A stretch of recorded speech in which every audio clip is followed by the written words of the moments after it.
Glória a Deus. Quantos aqui estão com sede de Deus nesse lugar? Fala amém.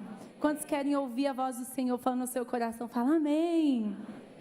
Se você tem liberdade e proximidade com quem está do seu lado, vira para quem está perto de você e fala assim: eu só quero um pouco de paz. Eu vou explicar, calma. Eu pedi para você falar se você tivesse proximidade, porque me aconteceu uma coisa, gente, há 2 semanas agora para trás, que eu preciso contar para vocês. Eu contei no Núcleo Jovem, mas eu preciso contar para vocês. Estou eu lá trabalhando um dia, perto de umas 6 horas da tarde, e aí eu falei assim para o meu funcionário: fica aí rapidinho que eu vou ali na esquina comprar um churrasquinho, aí para lanchar. Cheguei na esquina, eu não conhecia o pessoal do churrasquinho, a primeira vez que eu estava indo lá. Aí a gente foi bem no dia que liberou as máscaras, né? Então eu estava super feliz e falante mais do que o habitual. Falei: e aí, o que vocês acharam da máscara, não sei o quê? Ah, não, achei bom, não sei o quê, não sei o quê. Aí eu comecei a conversar com eles, né? Era o dono e mais um funcionário. Falei: não, como eu trabalho em comércio, eu passo o dia todo de máscara, não aguentava mais. As caras tudo enchendo de espinha, né? Tanta gente usando aquela máscara. E a gente começou a conversar. Ah, você trabalha onde? Eu falei: não, eu tenho a loja ali, o pet shop. Ah, aquele pet shop é seu? Aí, gente, tem uma coisa engraçada quando você começa a falar sobre animais de estimação. As pessoas, elas se abrem, elas ativam um lado delas super sociável, entendeu? Ativam um lado delas que elas estão falando dos seres humaninhos que elas amam, e elas começam a ficar falantes, e ele: ah, eu tenho um cachorro e um gato, e não sei o quê, mas eu mesmo que banho eles, quanto que é o banho lá? E começou o assunto, e aí, de repente, parecia que a gente era melhores amigos, literalmente. Aí ele começou a me contar lá que ele mesmo que dá banho no cachorro, e ele falou que dá banho no gato. Eu falei: nossa, mas gato não gosta de tomar banho, né?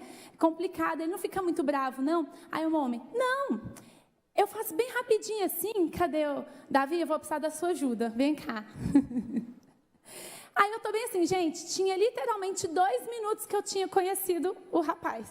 Davi: isso mesmo, ele já cruza o braço. Aí eu tô assim: Aí ele: não, eu falei: o seu gato não fica muito bravo, não, quando você dá banho nele? Ele: não, eu pego ele assim. Aí ele pegou minhas 2 mãos, segurou com uma mão só, com força. Eu já fiquei um pouco assustada, me sentindo mobilizada.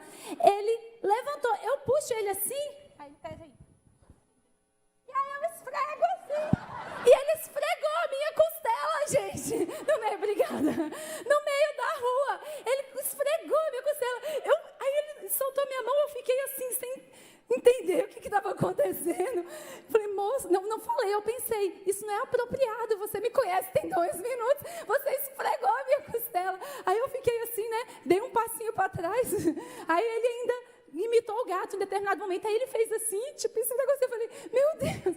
E o pior, ou melhor, não sei o que é nessa circunstância, é que não teve maldade nenhuma no que ele fez, ele só ficou muito à vontade, e ele achou que a gente tinha uma proximidade que a gente não tinha.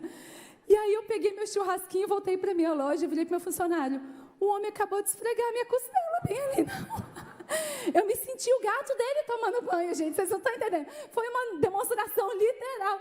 E eu fiquei chocada com aquilo. Contei pro Alex, eu falei: Alex, o homem esfregou minha costela no meio da rua. Alex: o quê? Eu falei: calma, tá tudo bem.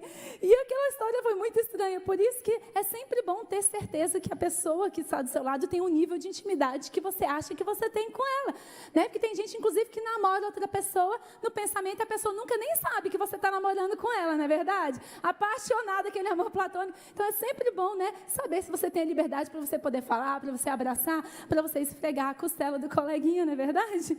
Mas hoje eu quero falar com vocês sobre paz. Amém? Às vezes esse é o clamor do seu coração: Rani, eu só quero um pouco de paz. Nesses dias que nós estamos vivendo, no mundo que nós estamos vivendo, com a violência que nós estamos vendo, a gente está acabando, né? Estamos caminhando aí para o final dessa pandemia, aí vem a guerra na Ucrânia, e aí vem as notícias, aí vem a mulher e o mendigo, misericórdia, que mundo bizarro é esse que a gente está vivendo, gente? Se você não sabe o que é, você não deve estar nesse planeta essa semana, porque não se falou de outra coisa. E a gente vê um mundo totalmente bizarro, essa é a palavra. E a gente vê as pessoas ficando cada vez mais ansiosas, e as pessoas cada vez mais depressivas, e as pessoas surtando cada vez mais. E a gente fala, meu Deus, eu só quero um pouco de paz. Só que a gente precisa ajustar as nossas expectativas e ajustar o que a gente entende por paz. E é isso que eu quero trazer hoje para você. Eu quero dizer uma perspectiva bíblica do que é a paz. Como nós perdemos e como nós podemos recuperar. Nós vamos traçar o nosso caminho de volta para a paz nessa noite. Quero ouvir um amém? E nós vamos ajustar nossas expectativas porque eu estava vendo um estudo esses dias, como eu trabalho com jovens aqui na igreja, é muito importante entender. Você sabia que o jovem, o adolescente, ele associa a ideia de felicidade com a ideia de animação? Então, por que o jovem gosta tanto de festa e aquela coisa... barulho, agitação, e a animação, nossa, ele se sente feliz, nossa, foi tão legal, eu me senti tão bem, eu estava feliz. O adulto associa a ideia de felicidade com a ideia de relaxamento. Spa, massagem, a praia, barulhinho do mar, fala, nossa, eu estou feliz. Porque a gente associa com a ideia de relaxamento. E eu gosto muito de falar um pouquinho das diferenças, né, dos adultos e do adolescente. O adolescente, ele espera chegar o feriado para quê? Vai para balada, para encontrar os amigos, vai para acampamento. O adulto espera o feriado para quê, gente? Fazer faxina, dormir, capinar o lote. Né? Muito triste ser adulto.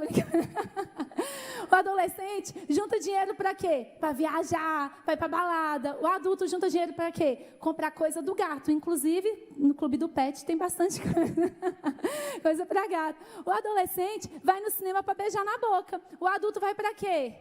Comer pipoca cheia de manteiga. E assistir o filme porque o ingresso é caro. É ou não é verdade, gente? O adolescente chora porque a mãe dele não deixa ele sair para encontrar os amigos. O adulto chora porque ele prometeu que vai sair com os amigos e chega na hora ele quer ficar em casa, quer dormir. Estou mentindo? Nós entendemos que paz é ausência de conflito, ausência de barulho. Vou falar de adolescente mais uma vez. São os outros, tá, gente? Não os nossos. Nosso é tudo abençoado. Né? Ausência de conflito, ausência de bagunça. Você fala, é paz. Aí você que é pai e mãe de adolescente, quando seu filho nasceu, aquela criança fofinha, linda, você fala, meu Deus, tem vontade de comer ele. Aí quando cresce, você fala, por que eu não comi? Né? Tá tirando a tua paz, porque para a gente paz é ausência de conflito, ausência de bagunça, ausência de barulho. Aí quando você tem essa ausência, você fala, tenho paz. Mas deixa eu te falar, a Bíblia não ensina que paz é isso. A Bíblia fala que paz não é ausência. A Bíblia diz que paz é presença. E eu vou contar para vocês um exemplo, o único momento que a Bíblia menciona Jeová Shalom é lá em Juízes. Há uma referência só sobre Jeová Shalom, que é o Deus da paz. Está lá em Juízes, no capítulo 6, nos conta a história de Gideão. Gideão, ele era do povo de Deus e eles estavam sendo dominados pelos midianitas. Midian significa contenda. Midian significa conflito. O povo de Israel estava sendo dominado pelo conflito. Estava sendo dominado por outros povos que estavam realmente massacrando. A Bíblia nos conta que quando eles plantavam, eles vinham e destruíam as plantações. Eles não conseguiam plantar, eles não conseguiam o alimento para a sua subsistência. Eles estavam escondidos em cavernas porque eles estavam sendo dominados por Midian. Eles estavam sendo dominados por conflito. Tudo que aquele povo não tinha era paz. Nós temos aqui uma nação, né, que ainda não está unificada, mas ela representa a nação. Nós temos uma nação debaixo de conflito, uma nação com ausência de paz. Alguma semelhança, gente? Alguma semelhança com os nossos dias? Abra comigo lá em Juízes, capítulo 6, versículo 1. E olha que interessante. O povo de Israel pecou contra Deus, o Senhor. Por isso, ele deixou o povo de Midian, que significa conflito, né? Contenda, dominasse durante 7 anos.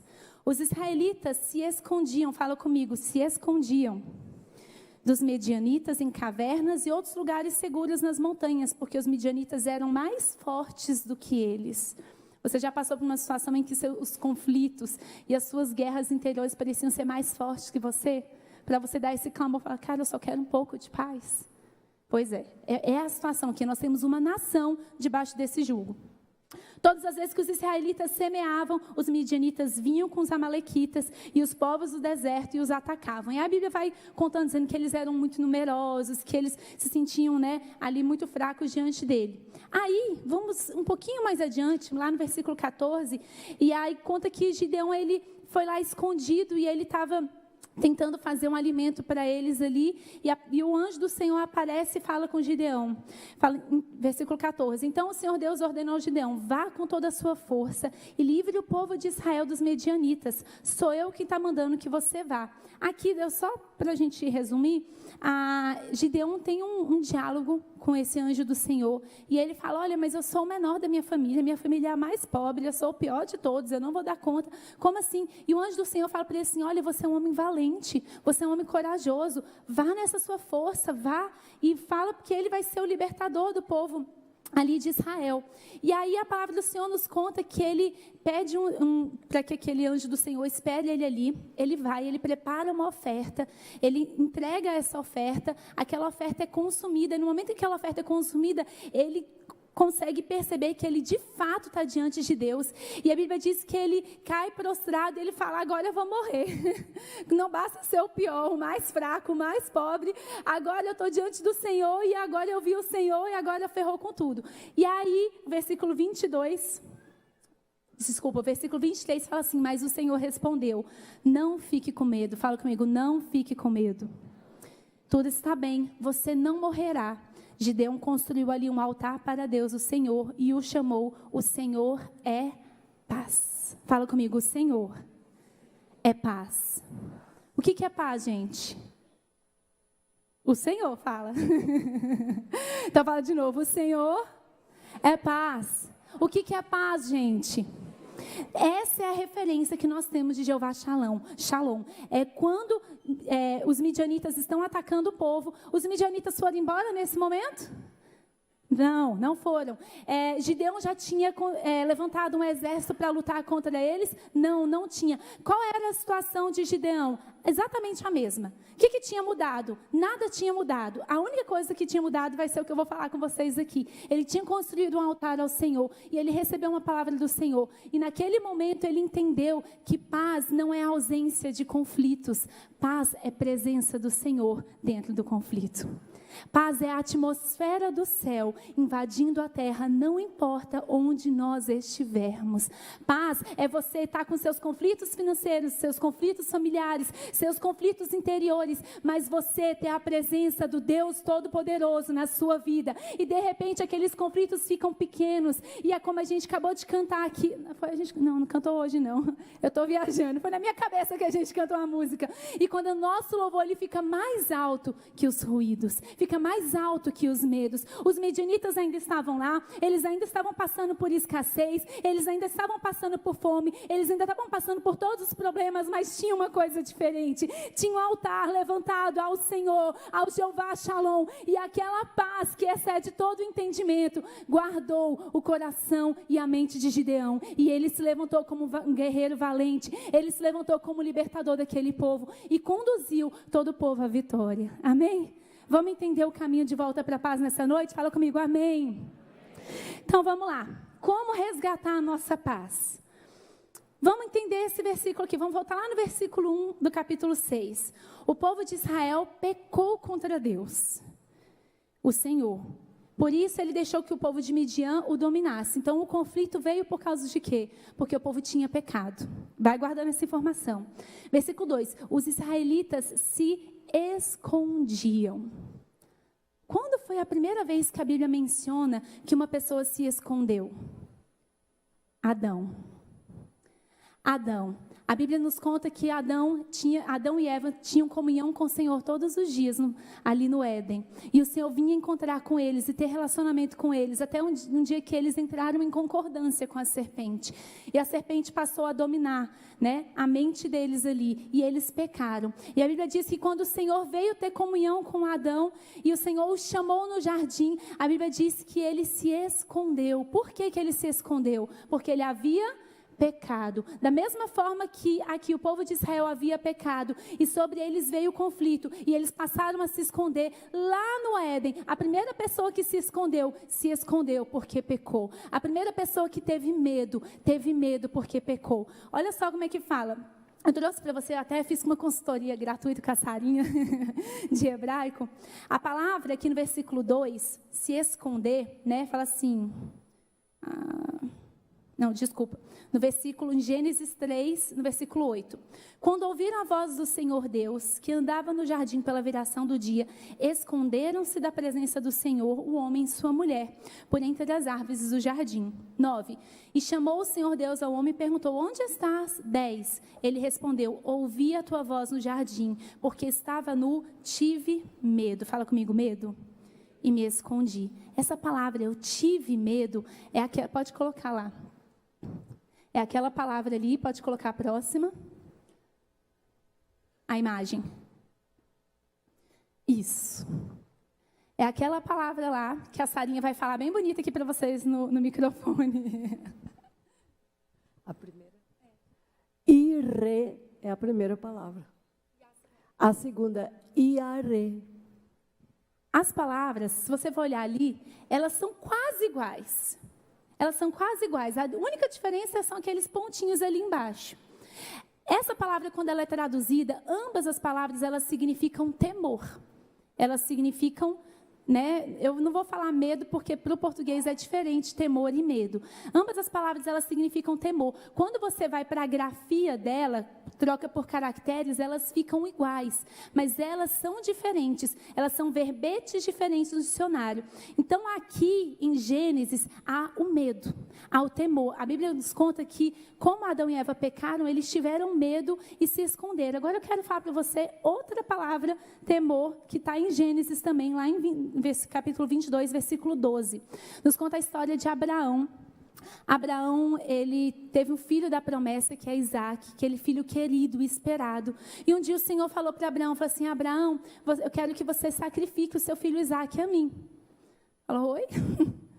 Está passando bem, Senhor? Está tudo bem aí no céu? Como assim sacrificar é o filho da promessa? Ele não falou isso na Bíblia não, isso eu estou imaginando. E Abraão fez o quê? Pegou o menino, falou, vamos embora. Pegou a lenha, pegou as coisas e subiu. E para a montanha para fazer o sacrifício ao Senhor. O menino perguntou assim, pai, a gente está levando as coisas para o sacrifício, mas e o cordeiro, cadê? O Senhor proverá. E aí a palavra nos conta que quando Abraão botou o menino, que ele ia sacrificar, o menino levantou a mão. O anjo do Senhor vem e fala assim, Abraão, não toca no menino. Aí vem o versículo que eu quero mostrar para vocês. Versículo 22, capítulo 22, versículo 12. Não toque no rapaz, disse o anjo, não lhe faça nada. Agora sei que você teme, fala comigo, teme a Deus, porque não me negou o seu filho, o seu único filho. Essa palavra teme, ela tem a mesma grafia da outra palavra lá, que refere sobre o medo de Adão.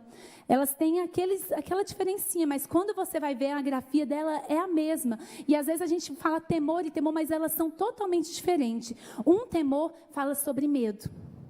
Um temor fala sobre acusação. Um temor, ele é derivado da acusação, o medo da acusação que o inimigo traz sobre as nossas vidas quando nós erramos. O outro temor, ele é fruto da adoração. Quando Abraão foi entregar o seu filho, falou assim, Senhor, eu não estou entendendo nada porque você está pedindo meu filho. Eu não estou entendendo nada porque esse menino aqui é o filho da promessa, deu muito trabalho para vir, eu esperei muito tempo por ele. Mas se o Senhor está pedindo, eu confio no Senhor e eu vou sacrificar tudo que eu tiver nas suas mãos. E o Senhor falou assim, aqui há temor. Por que eu estou te contando essas duas histórias diferentes com essa mesma palavra? Porque dentro de você existe o temor e o temor. Dentro do seu coração tem uma luta sendo travada todos os dias, entre o temor da acusação e o temor da adoração. Todos os dias o inimigo quer te acusar, te trazendo vergonha sobre a sua vida, tentando tirar a sua conexão com o seu Criador, tentando tirar a sua paz, tentando fazer com que você se esconda, tentando fazer com que você não vá à luta, tentando fazer que você não cumpra o chamado e o propósito de Deus para a sua vida, tentando fazer com que você se esconda do seu papel de pai, do seu papel de mãe, do seu papel de igreja, de servo do Senhor. Todos os dias a serpente, quando o Senhor te chama, vem, Amém? Vem fazer minha vontade, vem fazer meu propósito, vem fazer a diferença no mundo, vem fazer a diferença na vida da sua família. Lá dentro de você aparece o temor, fala, mas eu não sou bom, mas eu tenho pecados, mas a minha família, mas o meu contexto, mas o meu histórico. Mas dentro de você também existe uma raiz de adoração. Dentro de você o seu espírito clama, dizendo, Pai. Dentro de você existe uma natureza de temor, que teme a Deus,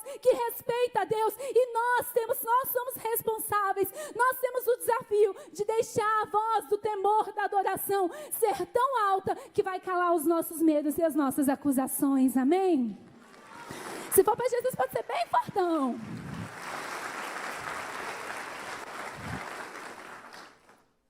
Lá, voltando agora, lá em Gideão, o povo de Israel pecou.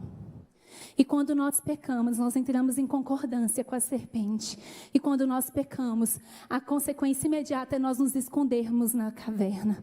E quando nós pecamos, nós abrimos espaço para que Midian, o conflito, se instale sobre a nossa vida, sobre a nossa casa. Deixa eu falar uma coisa para você. Nós atendemos muitas pessoas aqui na igreja, em aconselhamento. E é muito comum, presta atenção. Não coloque palavras na minha boca, ok? Muita atenção no que eu vou falar. É comum, não estou generalizando, não estou dizendo que todo caso é esse, mas é comum porque eu tenho experiência de atender gente e eu sei que é. É muito comum eu atender pessoas passando por crises de ansiedade e crises de pânico, que na verdade são originadas da culpa de pecado. Eu tenho uma porcentagem grande de pessoas que passando por crises de ansiedade, crises de pânico, que estão com vício em pornografia. E a gente vai conversando, depois descobre que uma coisa está relacionada à outra. Porque quando nós pecamos, nós abrimos espaço para que Midian domine nossa vida. E o conflito se instala. Quando a gente menos percebe, nós estamos intocados dentro da caverna, com medo dos inimigos. Nós estamos passando fome, nós estamos passando medo. Quando a gente fala, quando a Bíblia nos fala para que nós não pequemos, quando na igreja nós falamos sobre santidade, ninguém aqui está querendo controlar a sua vida, o que você faz, o que você assiste, o que você veste. Até porque, minha gente, vamos combinar, né?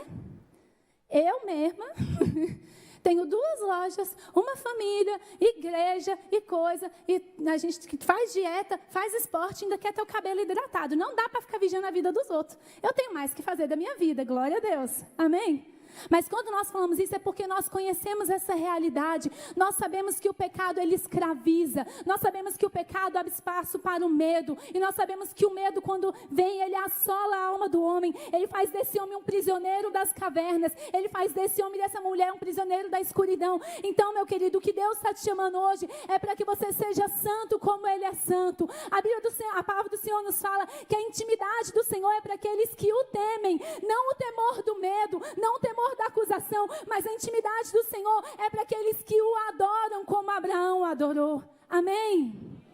Amém? Então a primeira coisa que nós precisamos entender, como que nós podemos resgatar a nossa paz? Com sacrifício. A mesma coisa que Abraão fez e a mesma coisa que Gideão fez. Abraão pegou o filho dele, o sonho dele, a promessa dele, a família dele. Ele falou, Senhor, eu te entrego. E eu vou explicar por que isso é libertador. E Gideão, mesma coisa, ele pegou ali, ele fez uma oferta ao Senhor e ele sacrificou. E quando ele entregou a oferta, aí veio a palavra de Deus falando, você não vai morrer, você não precisa ter medo, você vai libertar esse povo. Você está entendendo? O sacrifício é o segredo para você transformar o medo em temor. Amém? O sacrifício é o segredo para você transformar o medo em temor, em adoração. Nosso relacionamento com Deus, ele não é baseado em medo, em acusação. O nosso relacionamento com Deus é baseado em adoração, em sacrifício. Por que nós precisamos sacrificar nossa família, os nossos sonhos, os nossos projetos? Por que eu preciso entregar o meu Isaac ao Senhor? Sabe por quê? Deixa eu te explicar uma coisa. Deus não quer as suas coisas. Deus não precisa das suas coisas, Ele é o Criador de tudo.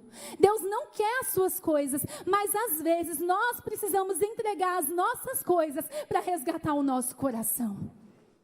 Às vezes nós precisamos sacrificar coisas importantes para nós. É a única forma de resgatar o nosso coração. Paloma está aqui, Adriano? Então eu vou falar. Eu ia pedir autorização. Não estão, está autorizando. Estou brincando, eu sei que pode. A Paloma e o Adriano, eles são um casal muito, muito querido, são líderes aqui na nossa igreja. E eles vieram para a nossa igreja adolescentes. E eles namoravam. Ela se converteu, namorava o Adriano.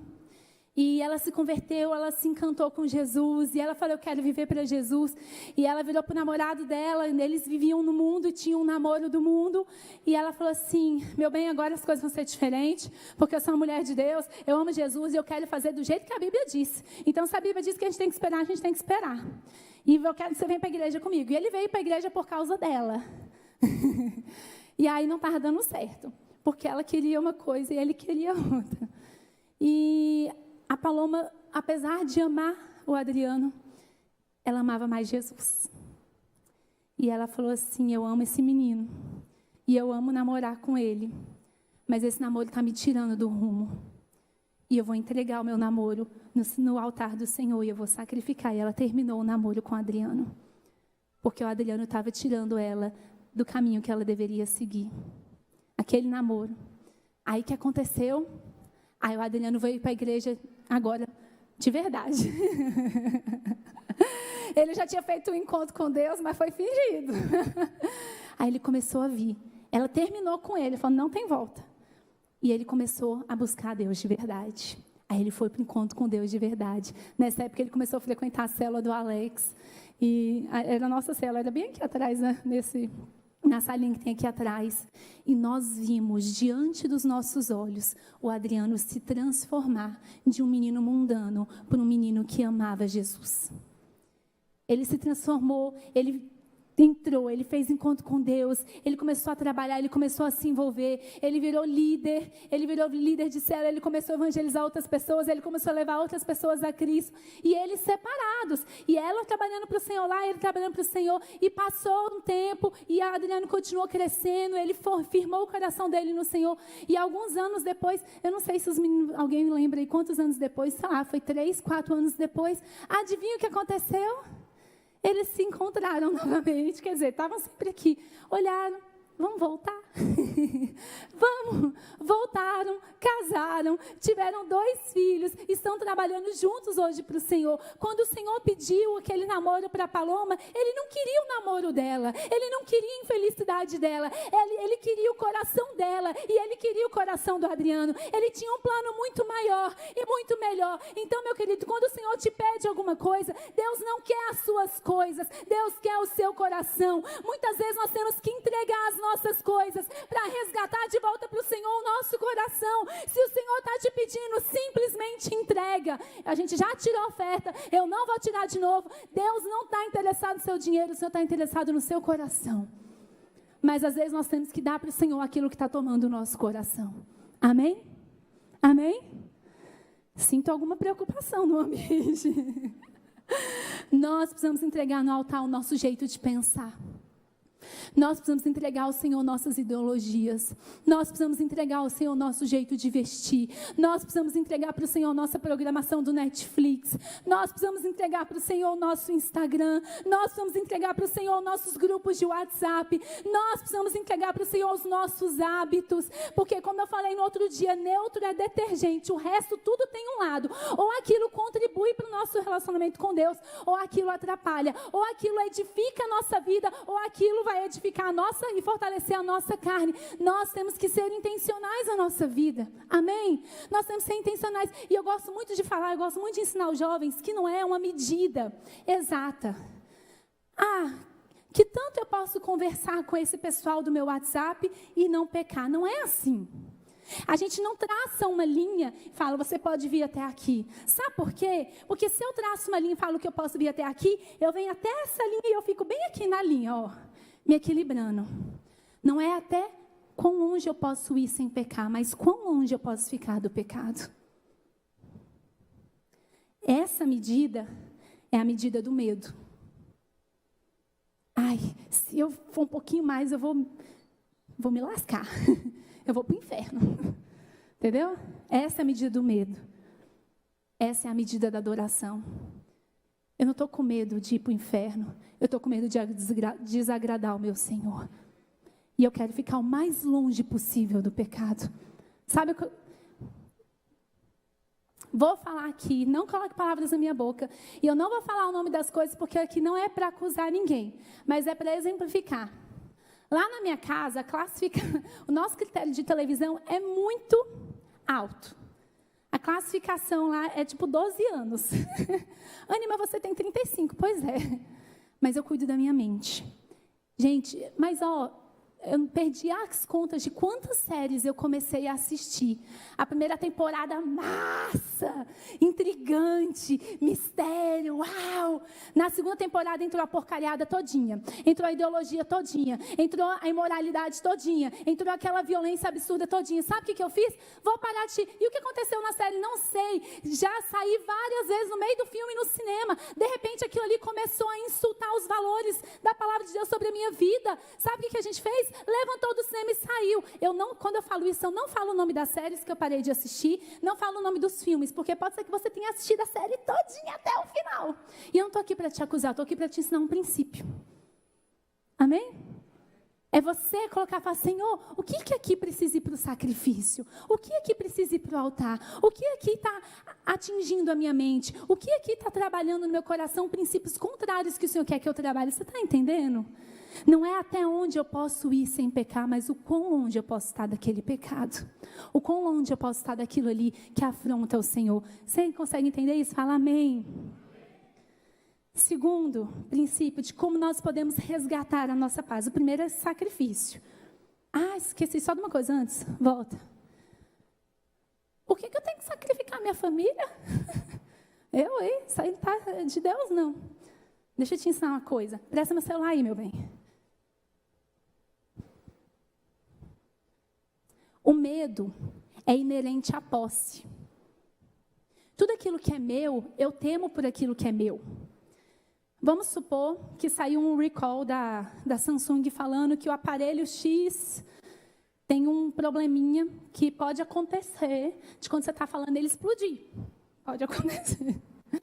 Se eu tenho aquele aparelho X que a Samsung falou, eu vou temer? Vou. Porque o negócio pode explodir na minha orelha enquanto eu estiver falando. Aí eu falo, não vou usar isso aqui. Vou guardar ele lá na gaveta. E eu peguei um outro aparelho. Estou usando um outro aparelho antigo que eu tenho. A partir desse momento, eu tenho mais medo? Por quê? Porque aquele ali não é mais meu. A partir do momento que eu tenho alguma coisa, esse meu celular pode ser furtado, que eu ainda estou pagando em 10 vezes. Eu tenho medo que alguém furte meu celular e eu não consigo usufruir daquilo que eu ainda estou pagando. Tenho ou não tenho? Mas e se eu não tiver celular, eu tenho medo de ser furtado na rua? Não, porque o medo é inerente à posse. Tudo aquilo que é meu, eu temo por aquilo que é meu. Quando eu entrego a minha família, os meus filhos, o meu marido, o meu casamento nas mãos do Senhor, não é mais meu. Eu não preciso me preocupar. Seus filhos são emprestados. Eles não são seus. O quanto antes você entender isso, antes a paz do Senhor alcança o seu coração. O Senhor não negou o filho dele, mas antes ele entregou a você. O que mais ele não vai fazer por você? O Senhor conhece os fios de cabelo na sua cabeça. Você acha que ele não está vendo o que você está passando? O medo é inerente à posse. Por isso que o sacrifício é libertador. Quando eu entrego para o Senhor, esse problema não é mais meu, é dele. A minha vida não é mais minha, é dele. Eu não vou temer pelo meu dia de amanhã. Eu não vou temer pelas coisas que eu tenho ou as coisas que eu não tenho, porque nem a minha própria vida é minha mais. É dele. E ele me ama. E ele não vai me abandonar aqui. Amém?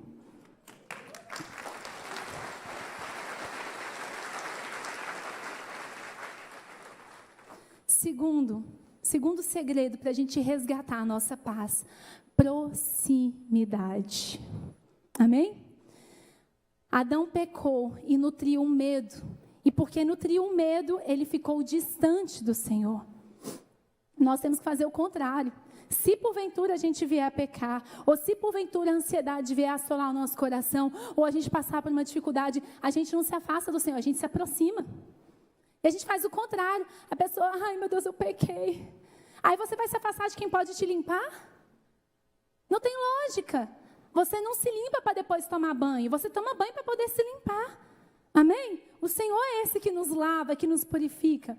E Hebreus 4,16 fala assim: por isso tenhamos confiança e cheguemos perto do trono divino, onde está a graça de Deus. Ali receberemos misericórdia. Olha o que a palavra fala. Tenhamos confiança e cheguemos perto. A Bíblia fala, ei, chega perto, aproxima, aproxima. Por quê? Depois que você se aproximar, você vai receber misericórdia. Vamos encontrar graça sempre que precisarmos de ajuda. Você está vendo que é uma promessa adiantada? Fala assim, ei, se aproxima. E sempre que você precisar, você vai receber graça e misericórdia. Não é você estar todo bonitinho, certinho, para você receber misericórdia. A misericórdia é para quem precisa, gente. Amém? Quem precisa de misericórdia aqui? Amém. Efésios 3,12. Por estarmos unidos, fala comigo, unidos com Cristo, por meio da nossa fé nele, nós temos a coragem, fala comigo, coragem, de nos apresentarmos na presença de Deus com toda a confiança. A gente vai ter confiança e coragem quando? Quando nós estivermos unidos. Você entende que precisa unir primeiro, para depois vir a coragem, depois vir a confiança? Eu já vou contar a história para vocês, segura aí. E peço a Deus que da riqueza da sua glória, Ele, por meio do seu Espírito, dê a vocês poder para que sejam espiritualmente fortes. Você quer ser espiritualmente forte? Quem quer ser espiritualmente forte? Fala, eu! Se aproxime, você precisa estar unido com Cristo.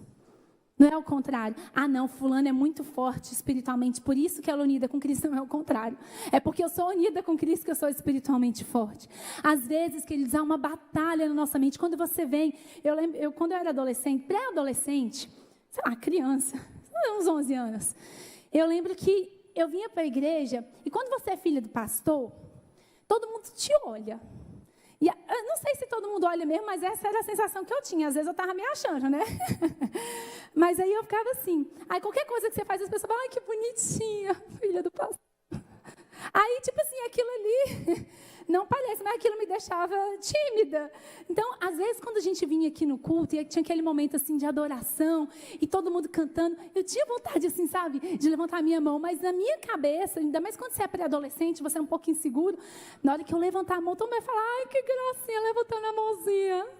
Aí eu já... E eu me lembro perfeitamente do dia.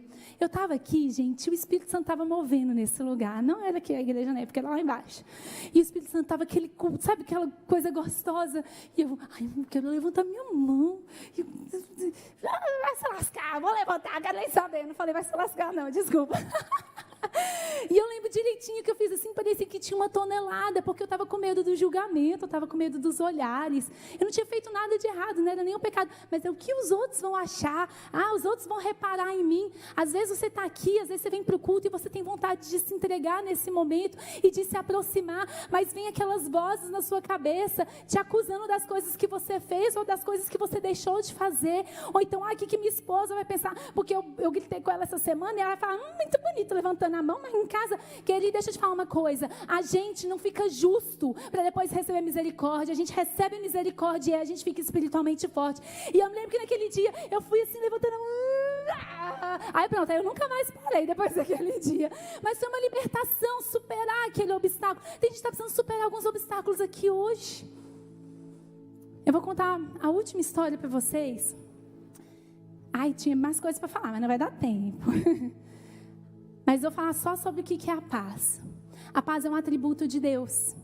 Lá em Isaías 9:6 fala, porque um menino nos nasceu, nos foi dado um filho, o governo está sobre os seus ombros, e esses serão os seus títulos: Conselheiro maravilhoso, Deus forte, Pai para sempre, Príncipe da paz. É quem Ele é. Por isso que eu falo que paz não é ausência, paz é presença. Lucas 10:5 fala assim, ao entrarem numa casa, dizei antes de tudo, paz seja nessa casa. Se houver ali um filho da paz, repousará sobre ele a vossa paz. A vossa paz. Se não houver, ela voltará sobre vós. João 14, 27. Deixo-vos a minha paz. E a paz que eu dou não é aquela que o mundo dá. Por isso, não se aflijam, nem tenham receio. A gente entende aqui que a paz é algo que a gente carrega. É a própria presença do Deus vivo, do príncipe da paz nas nossas vidas. E quando nós estamos cheios dessa paz, nós conseguimos transmitir a paz por onde você entra. Você consegue ir numa casa e falar, haja paz nesse lugar. Eu posso falar, haja paz nesse lugar, porque a paz transborda dentro de mim. Porque a paz não é ausência de conflito. Eu posso estar passando por problema, eu posso estar passando por necessidade, mas ainda assim eu posso estar cheio de paz. Porque paz não é ausência de conflitos. Paz é a atmosfera do céu sobre a minha vida, em meio aos conflitos. A paz, ela é relacional, porque o Senhor é relacional. Eu vou contar para vocês rapidamente e a gente vai orar.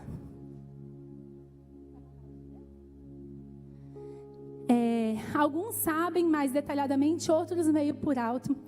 Eu e o Alex, em 2016, nós descobrimos que nós não poderíamos ter filhos naturalmente. A chance é muito, muito baixa, 1 em 1 milhão.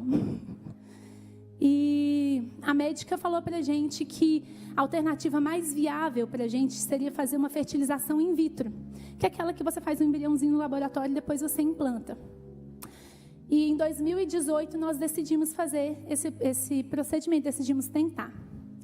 E quem já passou ou acompanhou quem passou por um processo sabe o tanto que é difícil. Emocionalmente é difícil, financeiramente é difícil. Homem, se a sua mulher fica com TPM, parece que ela está endemoniada, é para liberar 1 ou 2 óvulos no mês. Eu liberei 18. Imagina o que virou meu emocional.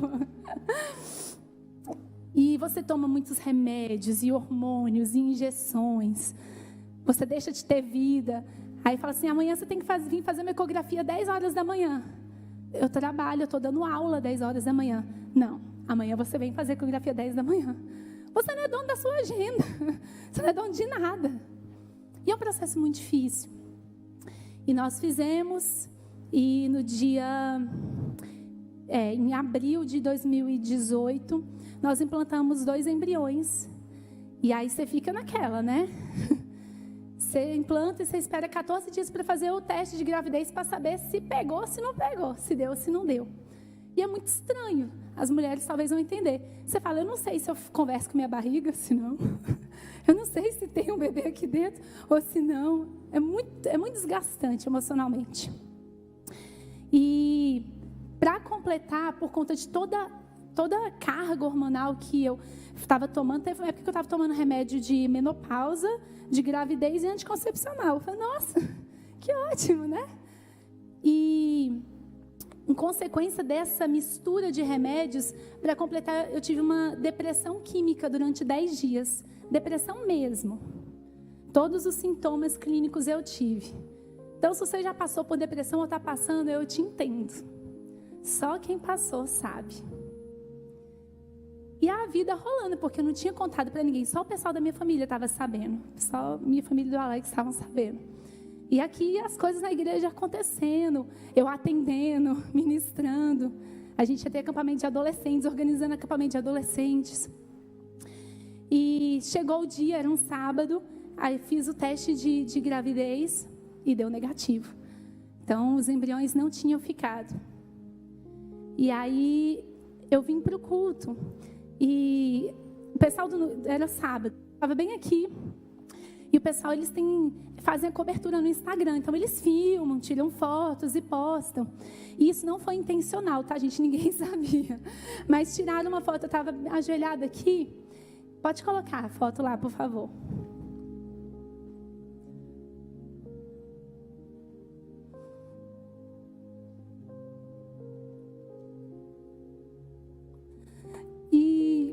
Essa foto eu guardei porque a minha mãe viu que postaram e minha mãe deu um print e postou essa foto.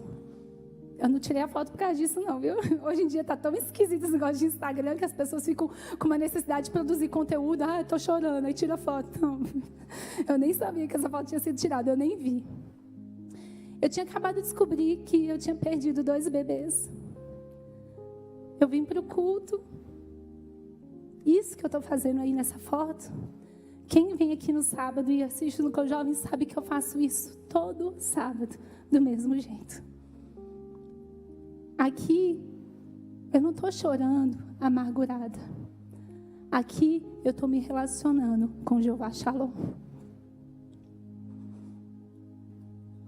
Aqui, eu estou fazendo o que eu entendi. Paz não é ausência de conflitos. Não é quando está tudo bem. Não é quando está tudo perfeito. Paz é presença do Jeová Shalom no meio do conflito.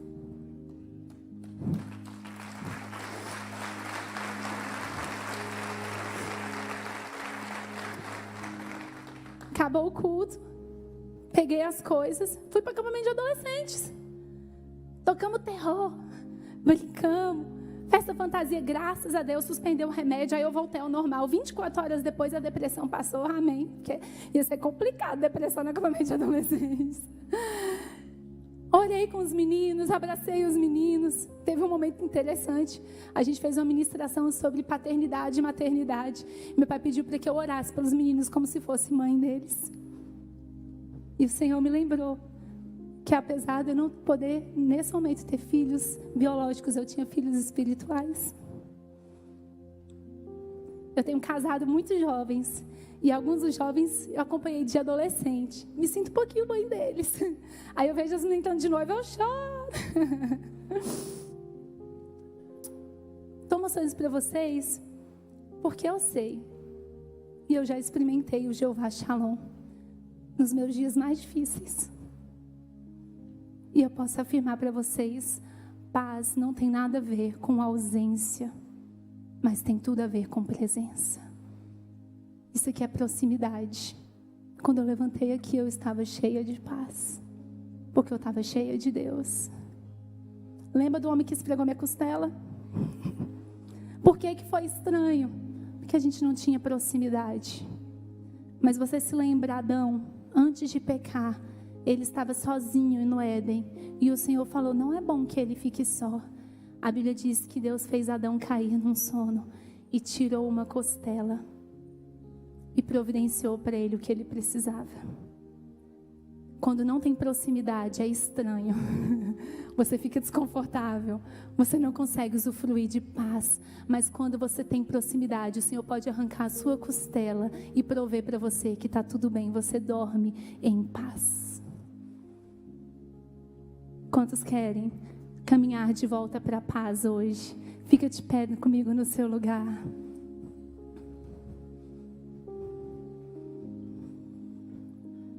Diz assim comigo. És fiel em todo tempo. Em todo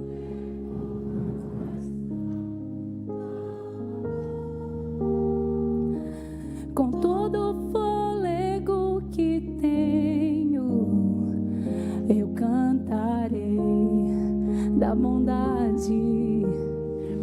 Feche os seus olhos comigo. Algumas pessoas precisam entregar coisas no altar do Senhor. Algumas pessoas precisam sacrificar. Outros precisam de proximidade. Outros estão distantes, esperando as coisas se alinharem. Se você é um ou outro, só corre para o Senhor agora. Entrega no altar o que você precisa entregar. Talvez a sua própria vida. Pronto, vamos fazer isso. Quantos aqui querem entregar as suas vidas a Jesus? Talvez você nunca tomou essa decisão, mas hoje você fala, eu quero entregar a minha vida a Jesus. Eu preciso dele como meu Senhor e Salvador. Eu preciso dele para cuidar dos meus dias. Eu preciso dele para me dar uma nova chance. Eu quero estar próximo de Jesus como eu nunca tive. Se você quer fazer essa oração, só faz um sinal com a sua mão lá em cima. Você que quer entregar a sua vida a Jesus, que eu vou te ver daqui. Só levanta a sua mão. tô te vendo, pode levantar. Deus abençoe, Deus abençoe, Deus abençoe. Olha lá, muitas pessoas. Fica com essa mão erguida. Todo mundo repete comigo essa oração. Quem está com a mão erguida principalmente. Fala: Senhor Jesus, eu quero estar próximo, entregue nas suas mãos. Eu preciso do Senhor como meu Salvador. Eu preciso do seu perdão, da sua graça e de uma nova vida. Escreve o meu nome no livro da vida e caminha comigo todos os dias que eu viver. Em nome de Jesus. Amém. Que Deus te abençoe. Que o Jeová Shalom encontre o seu coração. Amém. Pode aplaudir o Senhor bem forte. Aleluia. Amém. Vamos continuar. Você pode levantar todo mundo a mão lá em cima, olhos fechados. Você que precisa de proximidade vai se aproximar. Você que precisa entregar no altar vai entregar. A gente vai cantar essa música, mas não fica só na música. Fica na sua oração, na sua necessidade, no seu relacionamento. Pode ser? És fiel em todo o tempo. Vai entregando para o Senhor. Em todo o tempo tu és tão bom. Com todo o fogo que tenho, eu cantarei da bondade de Deus. Mais uma vez, és fiel em todo o tempo. Em todo o tempo tu és tão bom. Com todo o fogo, eu cantarei da bondade de Deus. Tua bondade me seguirá, Senhor. Tua bondade me seguirá, Senhor. Eu me rendo a ti, te dou o meu ser, entrego tudo a ti. Tua bondade me seguirá, diz mais forte, tua bondade me seguirá, vamos dizer com fé. Tua bondade me seguirá, Senhor. Mais uma vez, tua bondade me seguirá, Senhor. Tua bondade me seguirá, Senhor. Quantos entregaram algo no altar do Senhor agora? Levanta sua mão. Quantos deram um passo para a proximidade com o Senhor? Levanta sua mão. Amém. Então vamos dizer a última vez junto. Eu quero ouvir a sua voz com as duas mãos lá em cima, representando essa entrega, representando esse levantar de braços, de proximidade, de relacionamento. Diz: és fiel, és fiel.